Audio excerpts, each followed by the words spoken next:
isii tana keessa ammas namni dhaabbate diliin isaa fi araaramamtii nun jedhan rasuulli keenya sallallahu alayhi wa alihi wa sallam كما في الصحيحين من حديث أبي هريرة رضي الله عنه قال قال رسول الله صلى الله عليه وآله وسلم من قام ليلة القدر إيمانا واحتسابا غفر له ما تقدم من ذنبه نمني هل كان صدركاك أبدسا دابته إيمانا حال رب الأقوم ساتهن واحتسابا حال من دائسي رب الرته الرقتاتهن نمني دابته مال أركة دبري غفر له إسافي أرارمما ما تقدم والندبري من ذنبه دلي إسات الراهي والند دلي تنمر رب النفا أرارمو أحبتي في الله هل كان ليلة القدر قنمو يوفيتا وانو مسدي قدوك أمنا مال قدوك أمنا واسدي قونان إن شاء الله تعالى أبان فدي ليلة القدر نكون نماني أما اللي دعائين إسني قد ورّا هل كان سنقن من ربي إسن هاتاسسو خدروا رسول الله صلى الله عليه وآله وسلم مال ننجأن من قام لل نمت أبت ننجأن ليلة القدر هل كان خبجاك أبو سن درا مال قدوك أمنا تابتشو جتشو تابتشو تونس أحبتي في الله هل كان قوتومت يو أما وائي هل كان أبتشو حديث رسول صلى الله عليه وآله وسلم لالتن هل كان قوتو واهم دبن قاماتنا إمام إبراهيم ابن يزيد النخعي رحمة الله عليه رحمة واسعة إني قوتا عالم رباني تابعي نقافتنين يا إمام خينيا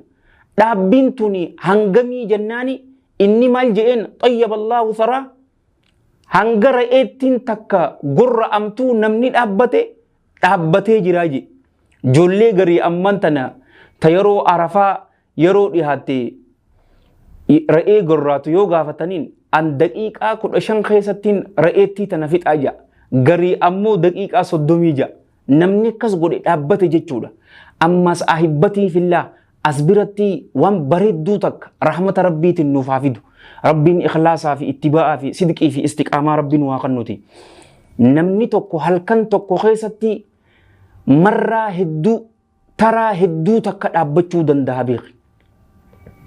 من قام جنيمتي للحديث براقي ستي رسول الله صلى الله عليه وآله وسلم مال ننجأن والحديث رواه الإمام مسلم في صحيح رحمة الله عليه رحمة واسعة من حديث عثمان بن عفان عليه من الله الرضوان أن رسول الله صلى الله عليه وآله وسلم قال من صلى الإشاء في جماعة فكأنما قام نصف الليل ومن صلى الصبح في جماعة فكأنما قام الليل كله جاء صلى الله عليه وآله وسلم نمني صلاة الشاء جماعة خيست صلاة يوخا جماعة ولين صلاة أكنما هل كان إناد أبتيتي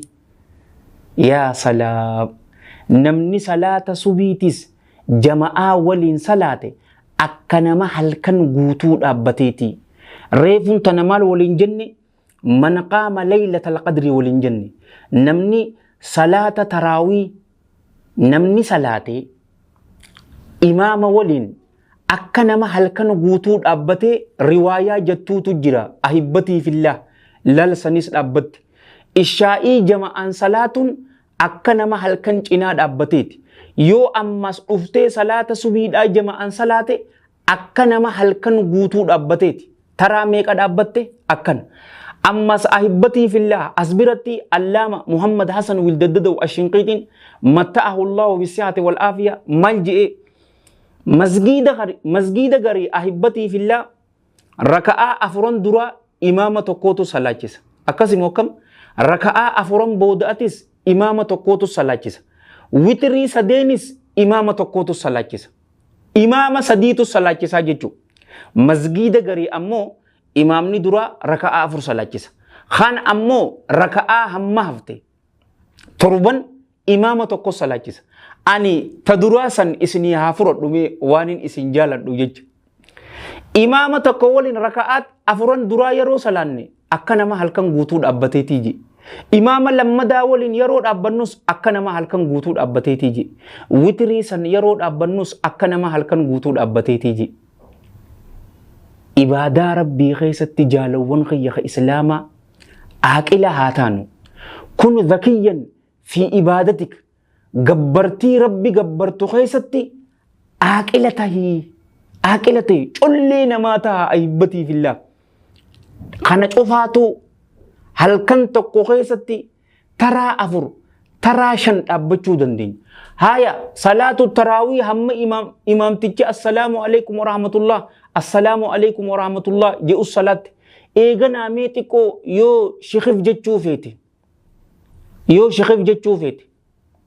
yeroo san rasuulli rabbii sallallahu alaihi wa alihi wasallam dhikrii halkanii godhaanuun jedhan. Dhikrii san keessa namni maayyii booddee suuratul baqaraa qara'e isaafi geessii jedhan. إمام النووي طيب الله ثرى كتاب إساء الياني الماطي رياض الصالحين في الأذكار كتاب وائي ذكري أكان بريداتكو قبن إنوا علماء كتابا سن جالتشو خيس مالجان بإدار واشتري الأذكار مناخي غرغريتي كتاب الأذكار وائي ذكري هاسوسن بترلوجان أتشخي ستي مالجي نمني بودي سورة البقرة قرئ isaaf gahee ja'anii rasuulli sallallahu alaihi wa alihi wasallam dhaabbii halkaniitirraa isaafi gayaa ja'anii dhaabbii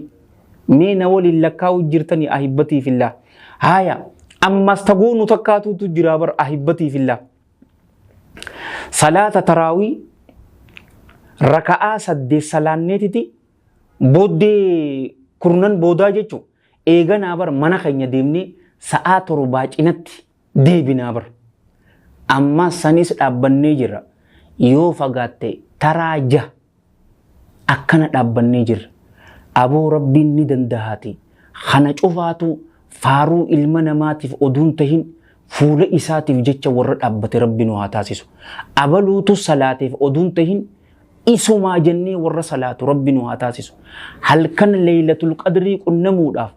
waa 3 yoo goone halkan san dhaabbannee jirra. Laylatul qadri qunnamnee jirraan nun jee insha Allah ta'ala. Taduraa maali man qaama laylatul qadri namni halkan kabajaa qabu san dhaabbachuu qabna jechuu. Dhaabbachuu waan taate ma'anaa bareedduu ajaa'ibaatiin hadiisa sahihan waliif ibsinee jira. Eeganaa maali talammadaa iimaanan achinnaa deebi'a. Iimaanan haala rabbi dhugoomsaa ta'een yoonin halkan san keessa dhaabbadhe